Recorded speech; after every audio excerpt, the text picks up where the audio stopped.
बोलिए सदगुरुदेव की साहेबन की। सुमरण से सुख होत है, सुमरण से दुख जाए। कहे कबीर सुमरण किए, साईं माए समाया। सुमरण की ऐसी क्या महत्ता है, आज इस पर थोड़ी बातचीत करेंगे। श्वासा मध्य सार है,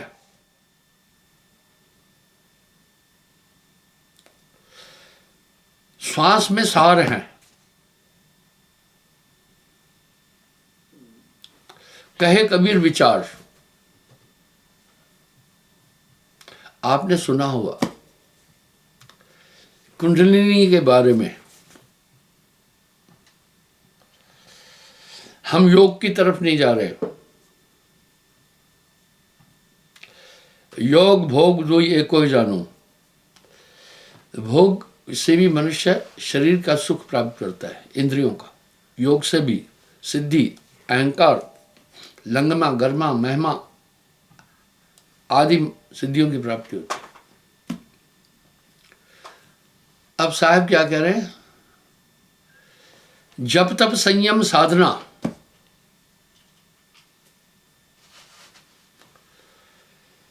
जप तप संयम साधना सब सुमरण के मां है। सुमरण का लाभ समझेगा। कबीर जाने संत जन, सुमरण समकषना।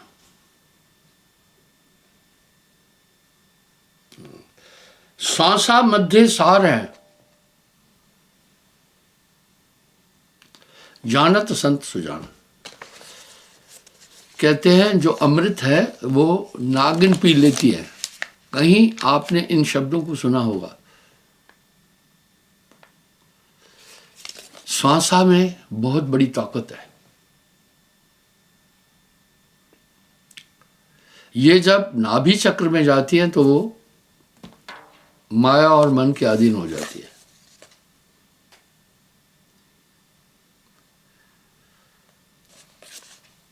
जब ये ऊर्ध्वमुखी हो जाती है, आनंद की तरफ चलती है।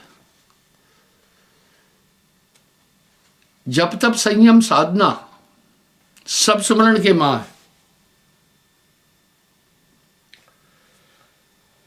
कबीर जाने संत जन, सुमरण समकछुना है। भाई तिलों में सार क्या है? तेल है।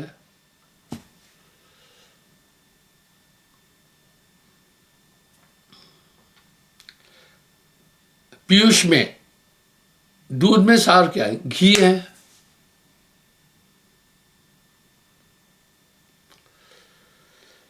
फूलों में सार क्या है? खुशबू है।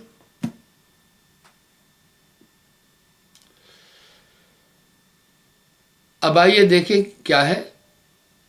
श्वासा मध्य सार है।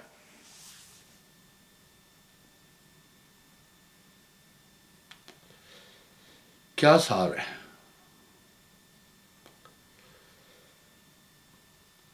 मृगा की नाभि में कस्तूरी है, बाहर ढूंढ रहा है। श्वासा में आत्मा है।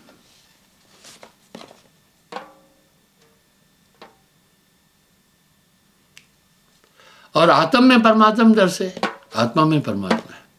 बात बड़ी बारीक है। जैसे दूध दूध दधि माखन, बिन मत भेद न की का।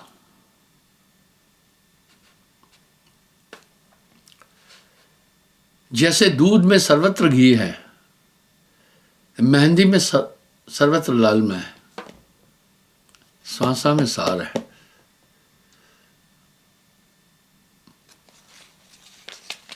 तभी तो साहब एक बात कह रहे हैं ना, कबीर जाने संत जन, सुमरण समकछुना है।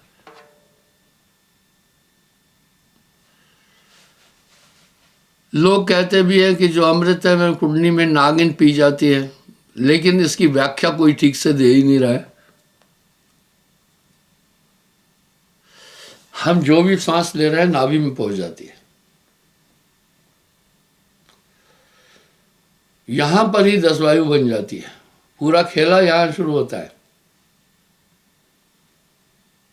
हजारों जगह साहब संकेत दे रहे हैं, श्वास सुरत एक डोरी लावे, अजर अमर हो लोक सिधावे। मुझसे एक आदमी ने एक सवाल किया, कहा गुरुजी मैं किसी पंथ से पहले जुड़ा था, तो उसमें हम माला से सुमरन करते थे।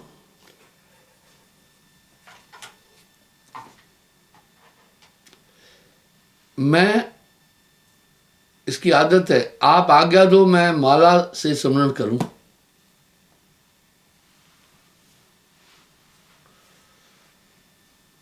मैंने कहा बात सुनो, तुम्हारी बात ऐसी है कि अच्छे स्कूल में एडमिशन तो दिलाओ, लेकिन मैं पढ़ना नहीं है। तो फूले फले न बैद, जो बरसे सुरह जलद, मूरख हृदय न चेत, जो गुरु मिले बिरंच सम। ब्रंची कहते हैं ब्रह्मा जी को। मैंने कहा भाई माला हाथ में नहीं घुमाना, तुम इससे एकाग्र नहीं हो सकते हो। माला के सुमरन पर कबीर साहब ने तंज कसा है। माला मोह से लड़ पड़ी,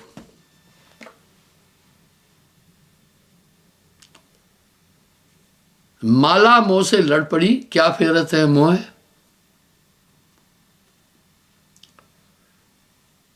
मनमाला के फेरते प्रभु मिली है तुम्हें।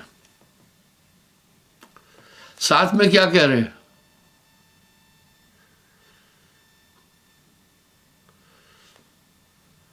माला तो कर में फिरे, कर हाथ को कह रहे हैं।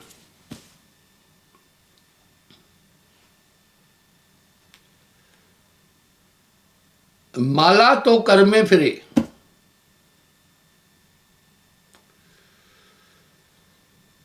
जीभ फिरे मुख माह, मनवा तो 10 दिस फिरे, यह भी सुमरण ना है। आपको समझाता हूं सुमरण का महात्म क्या है।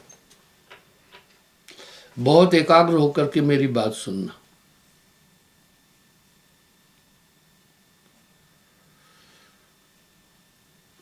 साहब ऐसे ही नहीं बोल रहे हैं, जप तप संयम साधना।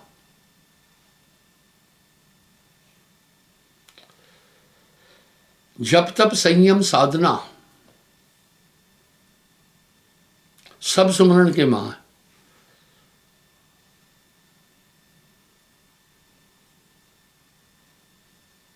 कबीर जाने संत जन सुमरण सम कछुना है। माला तो कर में फिरे, जीभ फिरे मुख मां है, मनवा तो 10 दिस फिरे, यह तो सुमरण है। अब सुमरण का महात्म जो जान गया ना, वो इसे छोड़ नहीं सकता है। फिर सुमरण की प्रासंगिकता को समझने की जरूरत है।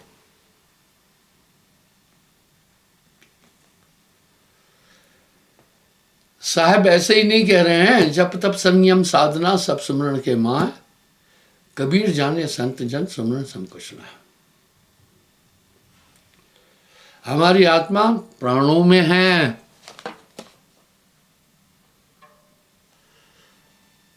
आत्मा का वास कहाँ है? प्राणों में।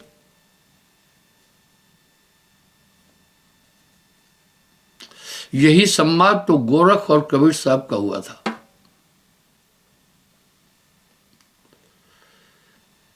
गोरखनाथ ने एक प्रश्न पूछा था,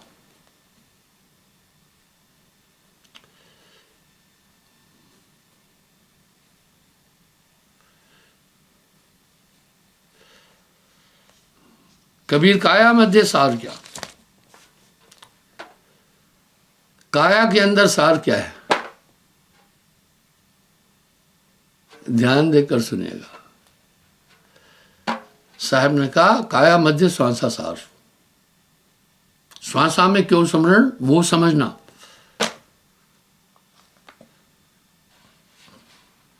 श्वासा कहां से आ रही है आदमी नहीं जानता।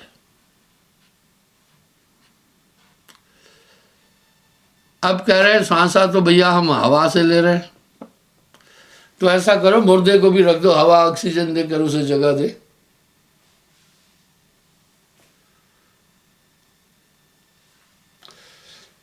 बाहरी वायु तो एक उपक्रम है।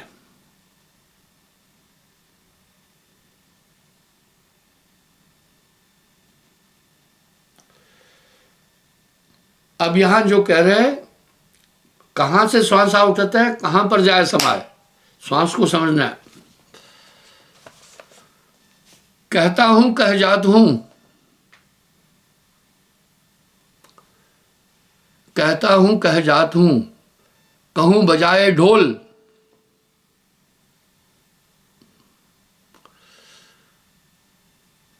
कहता हूं कह जात हूं, कहूं बजाए ढोल। श्वासा खाली जाते हैं, 3 लोग का मूल। क्या चेतावनी दे रहे हैं? कह रहे हैं कहता हूं कह जाता हूं, मैं कह रहा हूं, कहता हुआ जा रहा हूं। कहता हूं कह जाता हूं, कहूं बजाए ढोल। ढोल कूट कूट करके बोल रहा हूं। श्वासा खाली जाते हैं, 3 लोग का मूल। अमोलक श्वास है। क्यों है? अब आप सुनना। आत्मा इस श्वासा के अंदर है।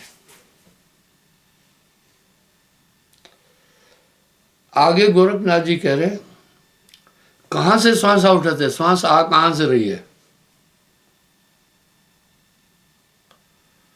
कहां पर जाए समाए?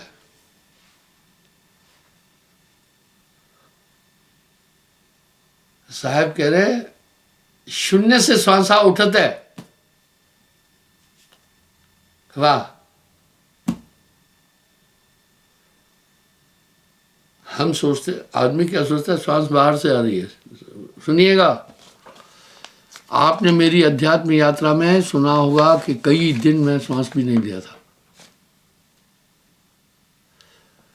और आपने ये भी देखा और सुना होगा कुछ लोग भूमि समाधि लेते हैं।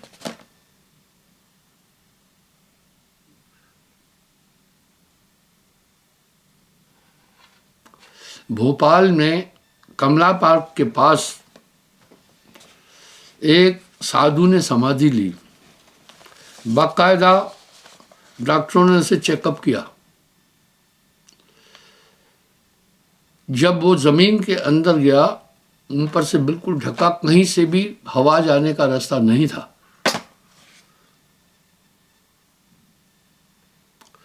और ये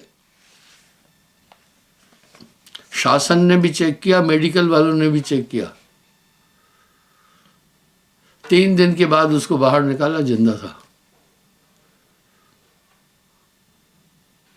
एक सिस्टम है। इसका दूसरा उदाहरण दे रहा हूं।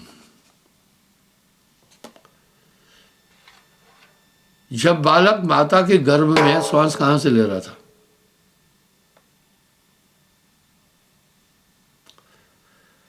तो लोग क्या कहते हैं? लोग कहते हैं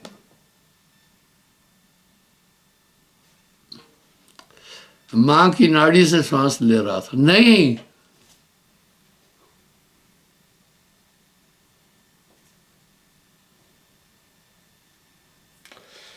वो नाड़ी से श्वास नहीं ले रहा था। श्वास तो उसको भी चाहिए थी। मैं ये कहने जा रहा हूं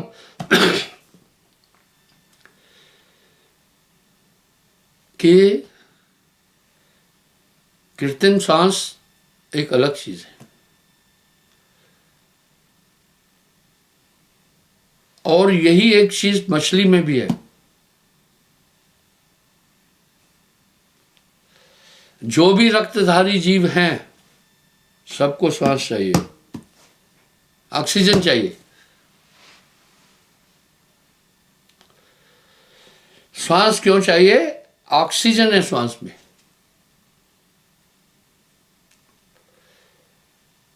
अब मछली, इस पर कभी लोगों ने सोचा नहीं है। मछली रक्त वाली है, इसमें रक्त है, इसका मतलब उसके शरीर में ऑक्सीजन की उत्पत्ति होती है। मैं कह रहा हूं शून्य से सांस आ रही है, आप इसको ध्यान से सुनना। मछली के अंदर एक सिस्टम है, वो ऑक्सीजन ले रही है। अब मछली श्वास कहां से ले रही है? ऑक्सीजन कहां से आ रहा है उसको? बड़ा यूनिक सवाल है। हाँ संजय, बच्चों को पढ़ाया जाता है जल दो गैसों का मिश्रण है विज्ञान में,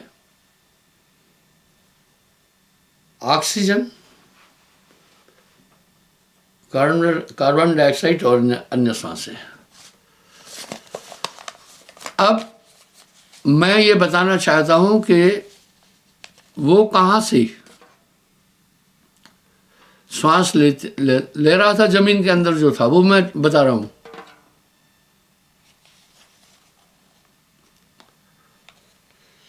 सभी तत्वों की उत्पत्ति किससे है? आखिर जल है क्या? जल तो गैस है।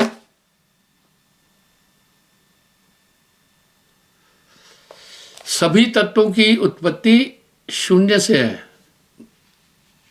निरंजन से है, शून्य तत्व से। इसका मतलब है शून्य के अंदर जल भी है, पृथ्वी भी है, वायु भी है, आकाश भी है, पृथ्वी भी है। यही अनुराग सागर में आता है, कूर्म जी से निरंजन ने शून्य ही ली थी। और साहब ये भी कह रहे हैं शून्य में रचो संसारा, शून्य का है सकल पसारा। तो योगी क्या करता है? वो शून्य से श्वास लेता है।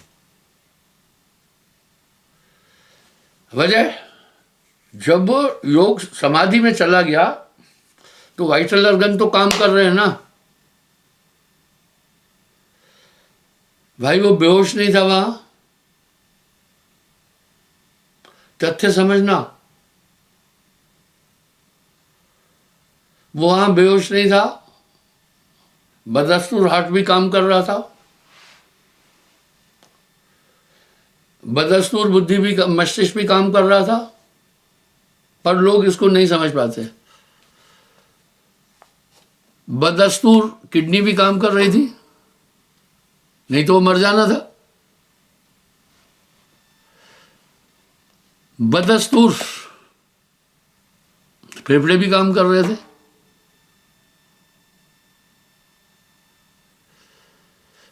शून्य से सांस ले रहा था वो, क्योंकि सभी तत्व शून्य से उत्पन्न हुए। मछली के अंदर एक सिस्टम है, जैसे लड़के ने बोला, वो मछली के अंदर एक सिस्टम है कि वो पानी से ऑक्सीजन निकाल लेते हैं। अभी यहां साहब एक बात और करें, योगी योग साधना करे भव सागर से ना ही तरही। योगी कितनी भी योग साधना करे भव सागर से पार नहीं हो सकता है। इसलिए वहां से वो कितनी श्वास, अब मैं उदाहरण भी दे रहा हूं, श्वास में सभी तत्व मौजूद है। उदाहरण देता हूं, दीपावली का दीप जलने के साथ सर्प भूमिगत हो जाते हैं। मैं बात सिर्फ बोलता नहीं, उसको स्थापित और सत्यापित करता हूं, वो भूमिगत हो गए। सर्प का जो बॉडी का टेम्परेचर है वो स्थायी नहीं है, बाहरी वातावरण पर है। जब बहुत ठंड हो जाती है उनका शरीर ऐंठ जाता है, वो चल फिर नहीं पाते। और सांप को देख करके हर कोई मार देता है उसे। आदमी तो छोड़ो, पक्षी भी मार देते हैं।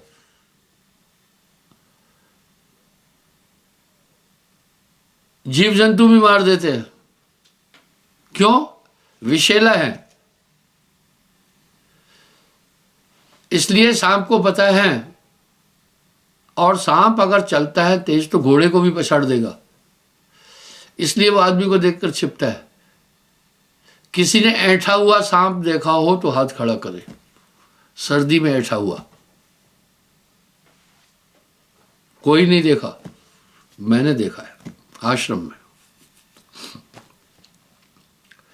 बगिया में एक सांप था, लंबा काला सांप था, लंबा पड़ा था। दूर से देखा, मैं पास गया। जब मैं पास गया वो हिल डुल नहीं रहा था। उसने क्या किया, अपनी जीभ निकालकर मुझे संकेत दिया, मैं जिंदा हूं।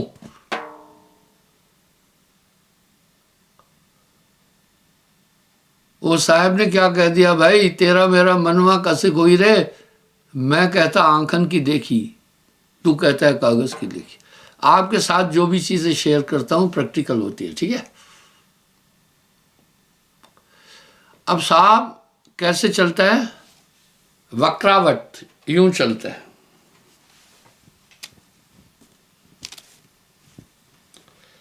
आप मुट्ठी बंद किए तो ताकत लगी नहीं।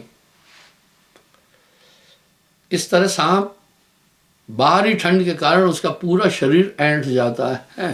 देखो पानी भी जम जाता है। हमारा एक आंतरिक तापमान है 98.4 रहेगा ही रहेगा, चाहे सर्दी हो, चाहे गर्मी हो, चाहे तूफान हो। सांप का ऐसा नहीं है, बाहरी वातावरण पर वो डिपेंड है। इसलिए फिर वो चल नहीं पा रहा था। क्यों? ठंड से शरीर ऐंठ गया था। कभी कभी आपके भी हाथ सर्दी में ऐंठ जाते हैं, पैर ऐंठ जाते हैं, हाथ काम नहीं कर पाते। इसलिए सांप जानता है, वो भूमिगत हो जाता है पहले ही। अब सवाल उठा, ये 4 महीने कैसे जिंदा रहा बिल में? भाई बड़ा यूनिक सवाल है। वो 4 महीने बिल में जिंदा कैसे रहा? न वो दिन में निकलता है न रात में निकलता है, बाहरी वातावरण बहुत ठंडा है। वो श्वासा से ताकत लेता है पूरी।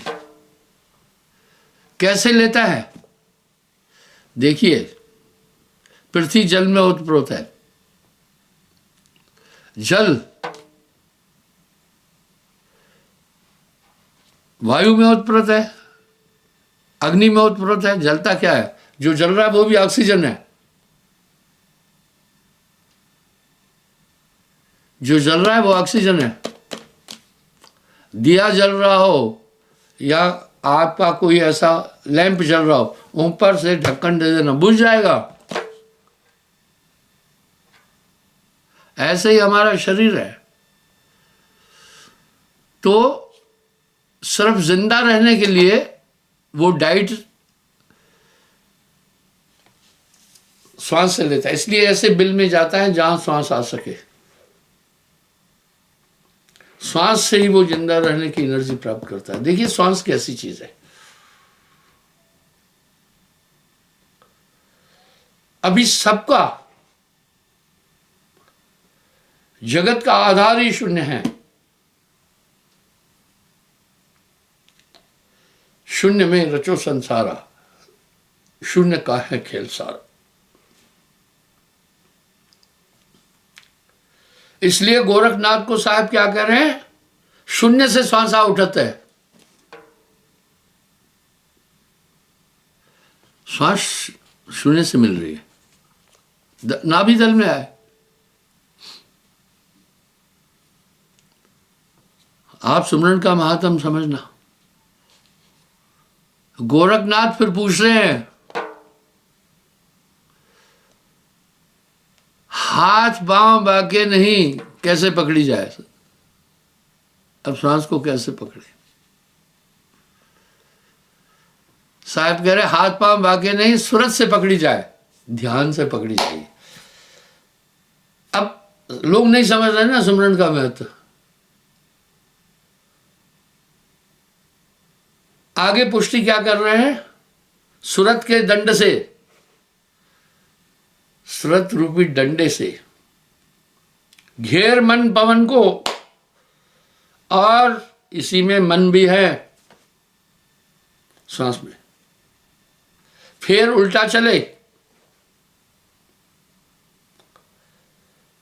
कहे कबीर सो निर्भय हुआ, जन्म मरण का भ्रम माने।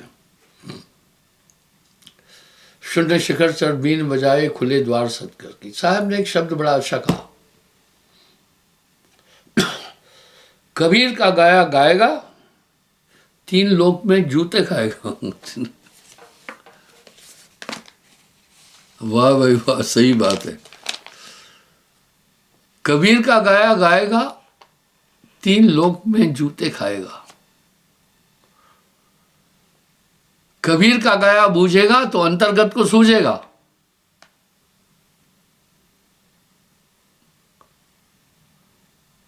सांस सिर्फ सूरत से पकड़ी जाएगी।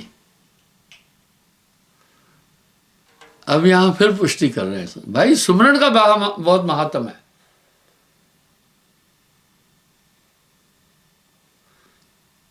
श्वास सूरत एक डोरी लाए,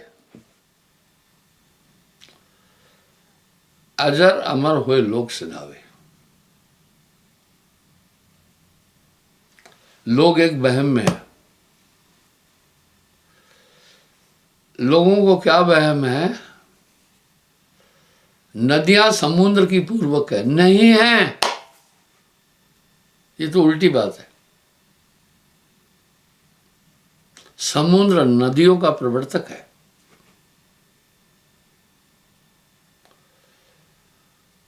समुद्र नदियों का प्रवर्तक है। नदियां समुद्र की पूर्वक नहीं है। नदियां कहां से आ रही है? हिमालय से ही।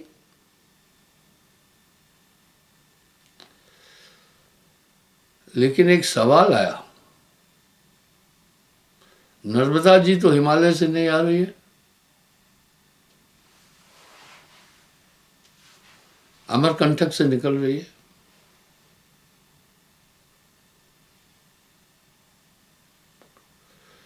वो पानी कहां से आया? नर्मदा जी में भी पानी समुद्र से आया। पृथ्विया, मेरी बात सुन करके आपको आश्चर्य लगेगा। जब वर्षा हुई, वो पानी माटी में अब्जॉर्ब हो गया। वो पूरा क्षेत्र ऐसा है, जैसे चश्मे में पानी आता है फिर रिसाव करता है, इसी तरह वो काफी ऐसा क्षेत्र है जहां वो पानी रिसाव करता है। आपको एक उदाहरण देता हूं। यहां कैंटपुर है, राया मोड़ और बीजेपुर के बीच एक नल है। वो नल में हैंडपंप नहीं है, 24 घंटे पानी आता रहता है।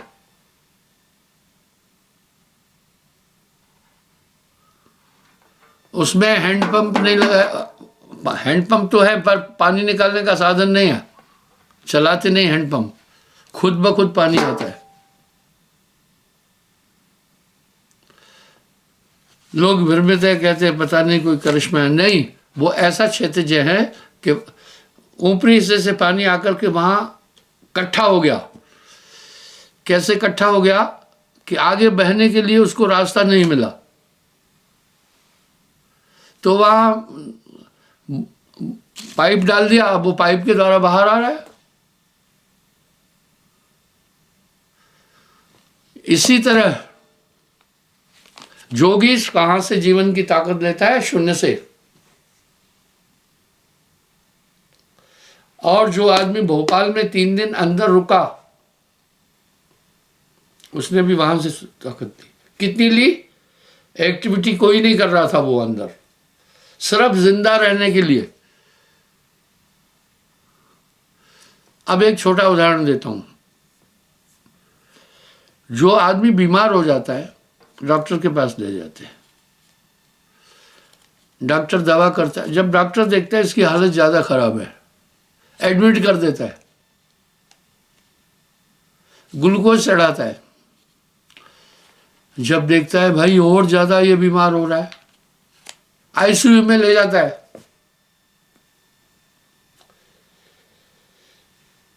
क्यों ले जाता है? अब वो भोजन छाजन भी नहीं खा रहा है, उसके पास में कृत्रिम तरीके से ऊर्जा पहुंचा रहे हैं, डाइट पहुंचा रहे हैं।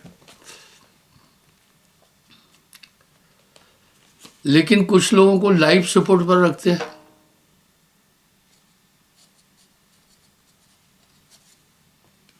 अब लाइफ सपोर्ट पर किसको रखा जा रहा है? जिसमें श्वास लेने की ताकत भी नहीं बची है।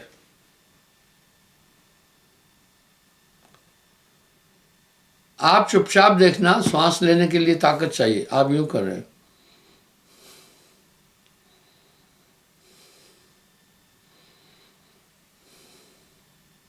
भाई श्वास लेने के लिए एक ताकत चाहिए, उसके पास वो ताकत भी कम हो गई है, इसलिए लाइफ सपोर्ट पर रख दिया उसको। अब उसको एक्स्ट्रा ऑक्सीजन ऑटोमेटिक दे रहे हैं। जिंदा तो है पर लाइफ सपोर्ट पर है, ऑक्सीजन हटाओगे मर जाएगा। क्यों? उसकी ऊर्जा बहुत कम हो गई है, श्वास लेने के लायक भी उसके अंदर ताकत नहीं बची है। इसी प्रकार से वो क्या करता है? योगी जिंदा रहने के लिए जितनी श्वास चाहिए वो शून्य से लेता है, पवन से लेता है। अंदर शून्य में ही सभी तत्व मौजूद है। इसलिए साहब कह रहे हैं, पवन को पलटकर शून्य में घर किया, धर्म में अधर भरपूर देखा, कहे कबीर गुरपुर की महर से त्रिकुटी मध्य दीदार देखा। इसलिए जो जान जाता है कि एक बहुत जबरदस्त ऊर्जा श्वास से मिलती है, वो श्वासों को साधता है। और श्वास शरीर में सार है, जिस श्वास पे नाम नहीं वो काल ले गया आपकी। इसलिए भैया सुमरन को मत भूलना, ये एक वैज्ञानिक तथ्य है। साहब ऐसा ही नहीं बोल रहे हैं, जब तब संयम साधना सब सुमरन के माँ, कबीर जाने संत जन सुमरन समकशना है। और सुमरन में बाधा ही मन डालता है, वो आपको संसारी और शरीर बनाकर रखना चाहता है, इसलिए ये भूलना नहीं। बोलिए सतगुरुदेव की।